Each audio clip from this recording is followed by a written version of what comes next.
Hello friends, welcome to learn computer GS CTI GS computer training institute के आज की इस ऑनलाइन ट्यूटोरियल में आज हम आपको बताएंगे discount on purchase. Discount on purchase की एंट्री हम अपने बुक्स ऑफ अकाउंट्स में उस कंडीशन पर करते हैं जब मुझे कुछ सामान अपनी कंपनी के लिए खरीदना होता है और जो हमारा सप्लायर होता है उससे हमें कुछ डिस्काउंट मिलता है, जैसे 1%, 2%, 10%, 12%, 20%। तो इस प्रकार की एंट्री हम अपने बुक्स ऑफ अकाउंट्स में कैसे करते हैं, आइए हम इसको देखते हैं। मैं सबसे पहले गेटवे ऑफ टैली से V for voucher F9 press करूंगा, परचेज वाउचर पे आ जाऊंगा, परचेज अकाउंट /03/APR/25।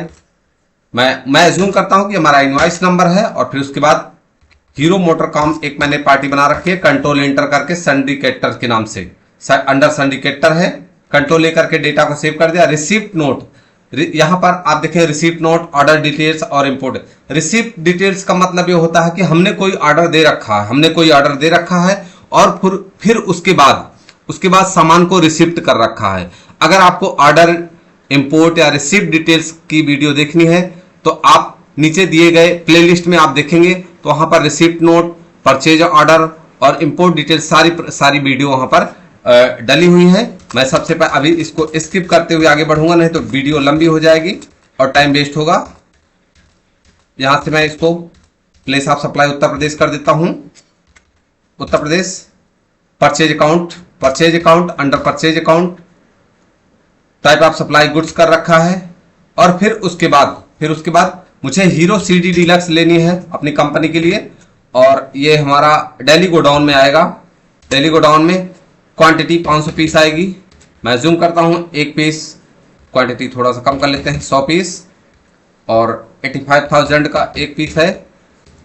और फिर उसके बाद 8 करोड़ 50 लाख का मेरा सामान हो गया है। मैं थोड़ा सा मैं यहाँ पे इसको अभी, और उसके बाद मैं यहाँ पर IGST लगाऊंगा, क्योंकि जो हमारा वर्जन है वो ट्रायल वर्जन है, तो CGST या SGST नहीं लेगा, IGST है। और फिर उसके बाद डिस्काउंट ऑन परचेज मैं जूम करता हूँ, 12% मुझे मिल रहा है, तो मैं इसको -12 लिखूंगा। तो इस प्रकार से 10,20,000, इस प्रकार से 10,20,000 का मुझे यहाँ पर क्या मिला हुआ है, डिस्काउंट मिला हुआ है। और उसके बाद आप यहाँ पर ई-वे बिल को, अगर आप ई-वे बिल, जाहिर सी बात है इतना महंगा माल है तो ई-वे बिल जारी करना ही होगा, यस करेंगे।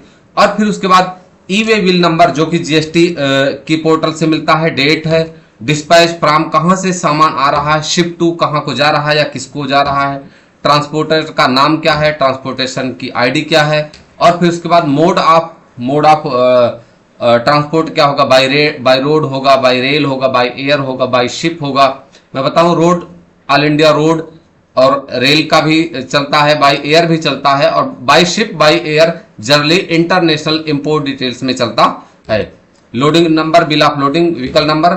और यहां से हमने क्या कर दिया, इसको मैं यहां पर एक नरेशन लिख देता हूं,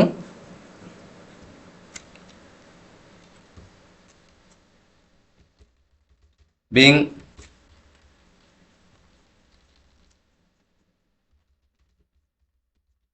goods purchase, wide invoice number PA/03/APR/25 dated 1/4/25। Control लेकर के डेटा को हमने सेव कर लिया। लास्ट एंट्री को अगर आपको देखनी है तो आप अपने कीबोर्ड से पेजअप की का यूज करेंगे, और इस तरह से यहाँ हमारी एंट्री कंप्लीट हो चुकी है। अगर मुझे इसका इफेक्ट देखना है कि इसका इफेक्ट कहाँ है, और दूसरी चीज, अगर आपको परचेज देखना है, DAP परचेज में आप देखेंगे तो हमने हीरो मोटरकॉम्स प्राइवेट लिमिटेड से परचेज अकाउंट इनवॉइस नंबर, ये देखो आपने 3 नंबर से हमने इसको परचेज किया हुआ है। और दूसरा इसका effect profit and loss Alt+F1 में आप देखेंगे कि इनडायरेक्ट इनकम हमारे पास 10,20,000 का क्या हुआ है, इनकम आया हुआ है। इसलिए आया हुआ है क्योंकि हमें डिस्काउंट मिला हुआ है, और कितना मिला हुआ है, 12%। 8 करोड़ 50,000 पर हमें 12% का डिस्काउंट मिला हुआ है, 10,20,000। तो दोस्तों, अगर आज की इन्फॉर्मेशन आपको अच्छी लगी है तो प्लीज वीडियो को लाइक करें, अगर चैनल पर नए हैं सब्सक्राइब करें और दोस्तों के साथ शेयर करें।